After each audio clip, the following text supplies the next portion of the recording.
Bonjour, je voudrais vous parler aujourd'hui de victimes et victimisation. C'est un thème qui se développe beaucoup depuis un certain nombre d'années, on pourrait dire d'ailleurs depuis 20 ans, 30 ans, 40 ans, d'ailleurs il a toujours existé, mais qui se développe beaucoup et qui peut être dangereux dans l'aspect des campagnes électorales qui s'annoncent aujourd'hui en France pour les temps à venir. Il mobilise les esprits, il est phagocyte sur un certain aspect, et je voudrais vous en donner une définition et le contexte dans lequel ça peut être dangereux dans la vie démocratique et républicaine qui nous attend. Alors j'ai commencé là par un article du Temps, journal suisse Le Temps, qui date d'il y a en gros 20 ans, 15 janvier 2007. C'est un ouvrage commun écrit par la psychanalyste Caroline Eliachev et l'avocat Daniel Soulez-Larivière, qui analyse l'évolution depuis la fin de la Seconde Guerre mondiale du statut des victimes, on en est aux victimes, en Occident et plus particulièrement en France. Il montre comment celles-ci sont aujourd'hui portées au nu. Ça date d'il y a 20 ans. Ce qui n'est pas sans poser problème, et dixit, je crois, Madame Eliachev, la valorisation des victimes telle qu'elle est pratiquée aujourd'hui nous paraît présenter d'immenses avantages, mais aussi de graves inconvénients, tant pour la démocratie que pour les victimes elles-mêmes, résument les auteurs. Parce qu'il est dangereux qu'un pays soit gouverné par l'émotionnel et parce que les victimes réelles peuvent être prises dans un tourbillon médiatique qui les dépasse. C'est un petit peu ce qui se passe. Il y a quelques jours, c'était la victoire du PSG sur Arsenal. Et on a vu des scènes de pillage et des jugements qui montraient quelque chose un petit peu en désaccord avec ce qui venait d'avoir lieu 2 jours avant sur différents aspects. Et puis j'ai un autre article là du Figaro de 2014, donc il y a 12 ans. C'est une interview du général de corps d'armée Bertrand Soubelet, numéro 3 de la gendarmerie nationale, qui passe, je crois, en commission des députés. Et il dit « Les gendarmes sont inquiets car on prend plus soin des auteurs que des victimes », prévient le militaire, précisant qu'en 2013, il y a 13 ans, il y a une hausse de 4% des personnes mises en cause par ces services, tandis que le nombre de placements sous écrou a diminué de 33%. Donc, la notion de victime a largement évolué et la victime se sent largement victime. Et puis en face de cela, on a la victimisation. Alors qu'est-ce que c'est ? C'est un thème que j'ai recherché dans mon petit Robert qui date de 2011, le mot n'y est pas. C'est un mot récent. Il a été développé en Angleterre, victimization, dans les années 40-50, notamment en criminologie. Alors on trouve 3 sens. Le sens criminologique, le plus ancien, le fait de devenir victime d'un acte délictueux ou criminel. Le sens psychologique et social, le processus par lequel l'individu ou un groupe intériorise et construit une identité de victime, parfois au-delà de la situation subjective. Et puis un sens politique et rhétorique qui est le plus contemporain, l'opération par laquelle un acteur se place stratégiquement en position de victime pour en tirer une légitimité, pour neutraliser la critique ou mobiliser le groupe, la victimisation comme outil, comme construction délibérée ou semi-consciente. Et c'est là où nous en sommes aujourd'hui, qui me semble particulièrement intéressant et dangereux. Et dangereux pour notre futur. La structure générale du retournement, qu'est-ce qu'on fait, qui fait qu'on crée une victimisation.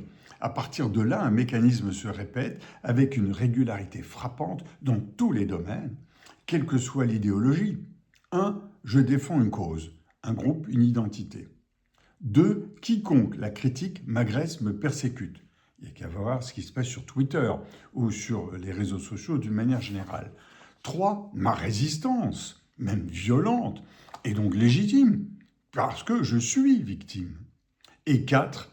Mon adversaire est par définition le bourreau. Peu importe la situation réelle, et ce schéma s'applique aussi bien à l'extrême droite qu'à certains courants de l'extrême gauche et à des nationalismes. Ça, c'est le principe du fonctionnement qu'on voit sur des réseaux sociaux, des émissions de télévision, des livres, tout ce que l'on veut. La rhétorique de la victime n'est pas l'apanage d'un camp politique, elle est aujourd'hui utilisée par les courants très différents et parfois opposés. Et on peut distinguer plusieurs formes. Une partie de la gauche radicale, bon, en France c'est LFI essentiellement, on voit aussi les Verts, qui met l'accent sur les héritages de la colonisation, le racisme, le sexisme, les inégalités sociales. L'idée est que certains groupes continuent de subir les désavantages structurels hérités de l'histoire, et ici, les immigrés sont les victimes. Juste une petite parenthèse, le mot immigré n'a pas de définition par ces gens-là. Et immigré, toute personne, plutôt de couleur, clair, sombre, peu importe, d'une autre religion, et là on parle aussi de sexisme, etc., de racisme et de néocolonialisme, on mélange un petit peu tout, mais il n'y a pas de définition qui émerge. Un immigré est un étranger né à l'étranger et pas forcément un Français, puisqu'il est né en France, qui est peut-être de première génération, deuxième génération, etc., dont l'aspect nous ferait penser qu'il est étranger. Et ensuite, donc ça c'est une partie de la gauche radicale, et les écologistes en partie. Une partie de la droite identitaire affirme au contraire que les populations majoritaires ou nationales deviennent victimes de l'immigration, une fois de plus immigration non définie, de la mondialisation et des transformations culturelles. On voit les problèmes de wokisme, on voit aussi ce que Trump a vu dans sa première élection qui date de 2016, c'est-à-dire les morts de désespoir aux États-Unis qu'avait détecté Angus Deaton, dont j'ai déjà souvent parlé, c'est-à-dire les Blancs de 45-50 ans, 55 ans, qui se suicidaient plus que les Noirs du même âge, parce qu'ils avaient perdu leur travail, leur raison d'être, etc. Ils étaient dans une position catastrophique par rapport justement non seulement à l'immigration, mais à la mondialisation et les transformations culturelles. Et puis, troisième point, après la gauche, la droite, les mouvements populistes de gauche comme de droite, et il y en a beaucoup, qui tentent souvent à opposer un peuple victime à des élites. Trump en a beaucoup parlé, hein, je suis victime des élites des démocrates, et les démocrates représentent Washington, moi je représente la campagne, et il a gagné 2 fois, en 2016 et ensuite en 2024, si je ne me trompe pas. Voilà. Et on a retrouvé les votes sur le Brexit de 2016 qui sont le même fondement. On retrouve les votes de l'AfD en Allemagne sur les mêmes fondements.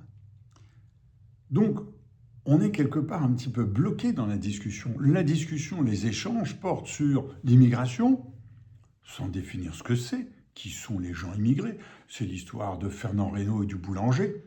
On a chassé le boulanger qui était l'étranger. Résultat, on a chassé l'étranger qui était boulanger. Résultat, on n'avait plus de pain. On ne s'en est pas rendu compte.